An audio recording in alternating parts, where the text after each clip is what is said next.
আসসালামু আলাইকুম। কেমন আছেন বন্ধুরা? আজকে আপনাদেরকে দেখাবো পুলি পিঠার একটি নতুন ডিজাইন। আমি এখানে মিডিয়াম সাইজের 4টা রুটি বেলে নিয়েছি, আর আমি এখানে অরেঞ্জ ফুড কালার ইউজ করেছি। এবারে একটা রুটিতে আমি একটা পেনের সাহায্যে এভাবে নকশা করে নিব।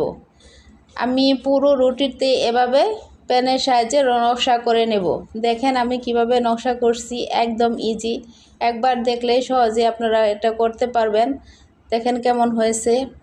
আপনাদের বোঝার সুবিধার্থে আমি আরেকটা রুটিতে সেম প্রসেসে এভাবে নকশা করে নেব।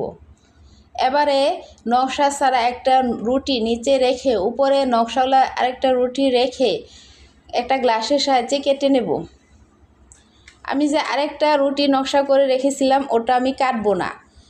এখন নকশা ছাড়া রুটি নিচে রেখে উপরে নকশাওয়ালা রুটি রেখে এবারে মাঝখান দিয়ে একটু পুর দিয়ে আমি এটাকে ভাঁজ করে নেব। দেখেন আমি কিভাবে ভাঁজ করে নিলাম।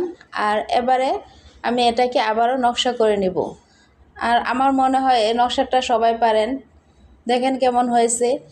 আর এখন যেহেতু শীতকাল, আর আমরা বাঙালিরা পিঠা খেতে একটু বেশি পছন্দ করি, আর শীতকালে পিঠা খেতে খুবই ভালো লাগে।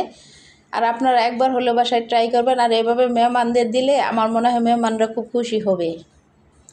তো সবাই ভালো থাকবেন, সুস্থ থাকবেন। আল্লাহ হাফেজ।